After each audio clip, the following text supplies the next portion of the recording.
Bonjour mesdames et messieurs, fidèles abonnés de la chaîne Ibiza TV, très heureux de vous retrouver sur ce nouveau numéro de votre émission d'éclairage Primeur Info. Nous allons ensemble décortiquer l'actualité de ces tout derniers jours et comme vous le savez, je suis avec Harim Lassisi qui va nous proposer ses analyses sur 4 sujets.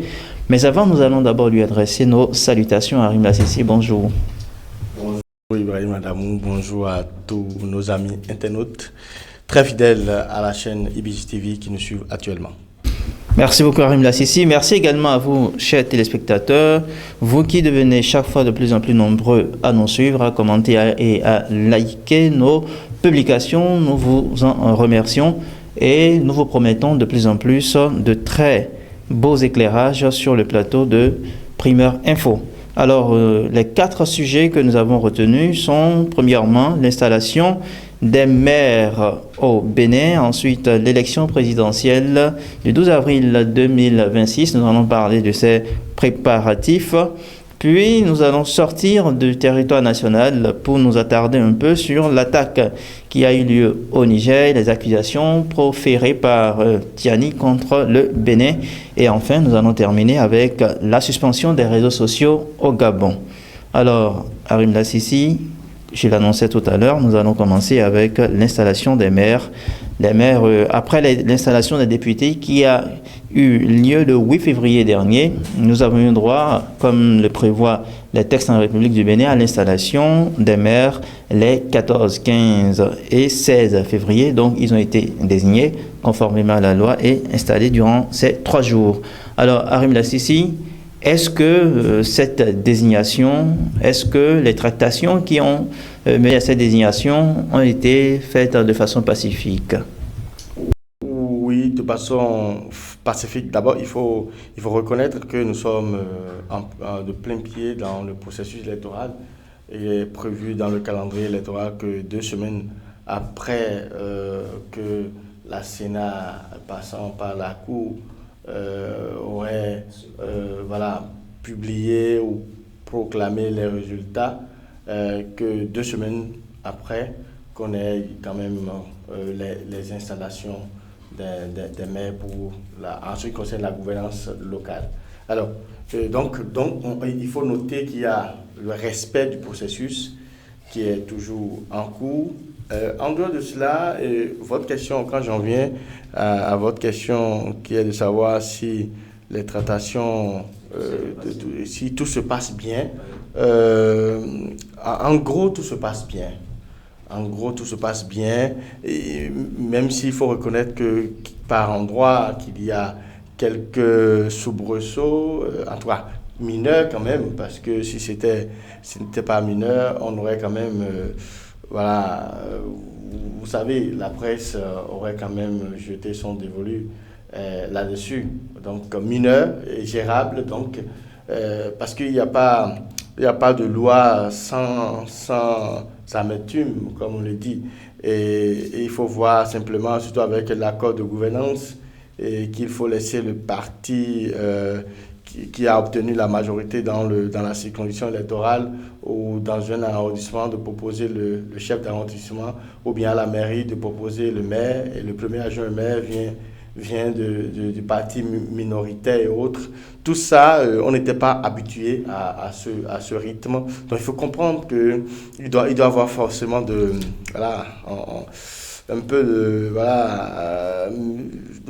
les choses iront pas forcément comme sur des roulettes, mais quand même ça va. Et on se réjouit du fait que le calendrier électoral est bien respecté. Bien, donc point de vue, déjà, on peut s'adresser des félicitations. Et d'autres nouveautés, Harim Lassisi, nous avons appris qu'il y a eu des recours, nous les avons d'ailleurs suivis. Et parmi ces recours, il y a un qui a étonné plus d'un, c'est qu'il y a un conseiller préalablement, premièrement élu conseiller, qui a perdu son poste de conseiller parce qu'il est analphabète. Et ça dit désormais, pour occuper les fonctions de conseiller, de chef d'arrondissement, il faut forcément avoir un niveau intellectuel donné. Oui, c'est Par le passé, on a vu des CA incapable de prendre la parole devant le public. Voilà, le Bénin est arrivé, on a atteint un niveau qu'il faut aujourd'hui, bon,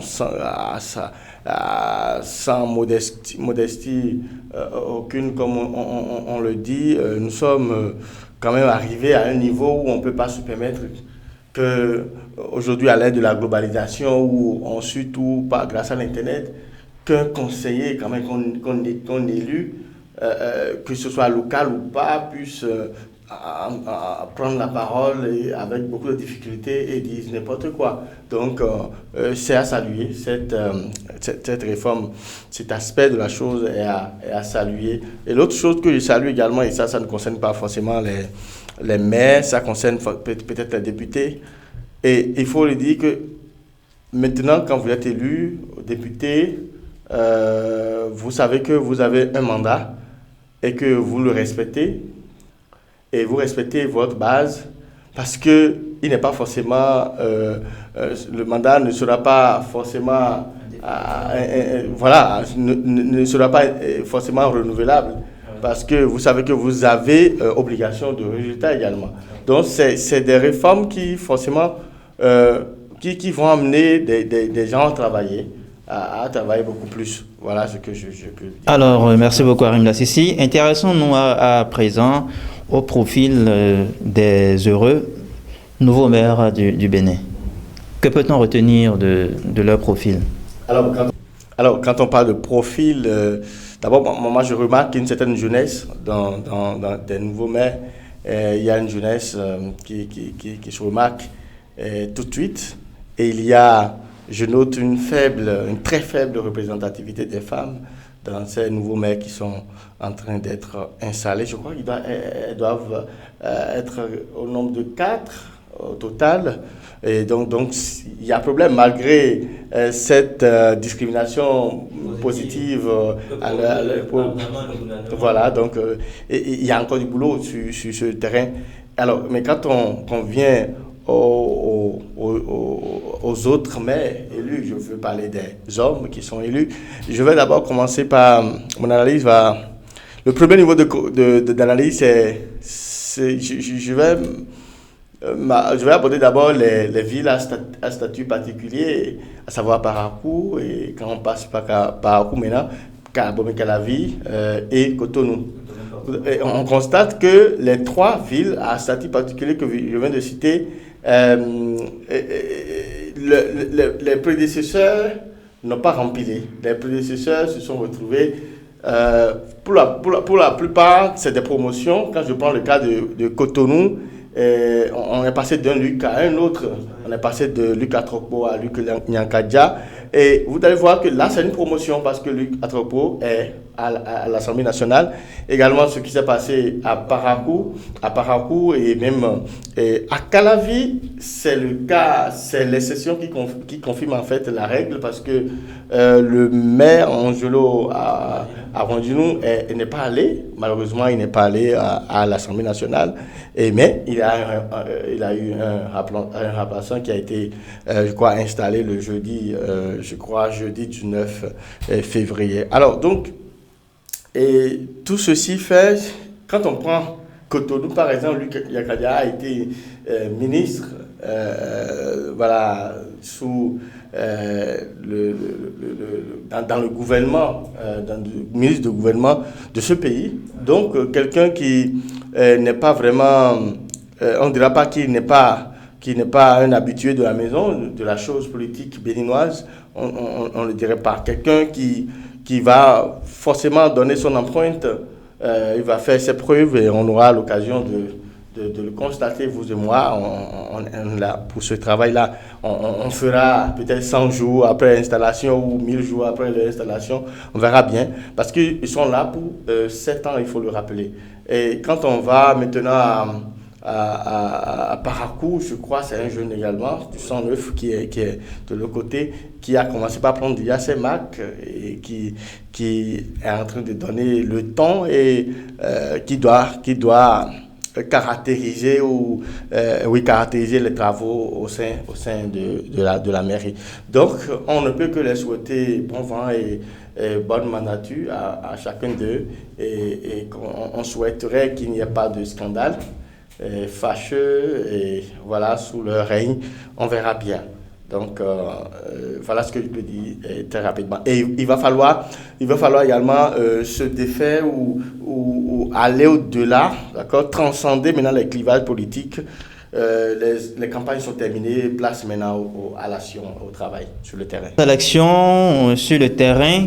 Alors, pour en venir un peu aux communes à statut particulier que vous avez citées, nous avons 4 communes à statut particulier au Bénin: Cotonou, Porto Novo, Parakou et Abomey-Calavi. On voit que la moitié de ces maires, en l'occurrence celui de Parakou et celui d'Abomey-Calavi, sont très jeunes, ce qui ne s'était encore jamais vu dans ces communes-là, parce que ce sont des communes qui ne sont quand même pas faciles à diriger, vu la taille donc des agglomérations.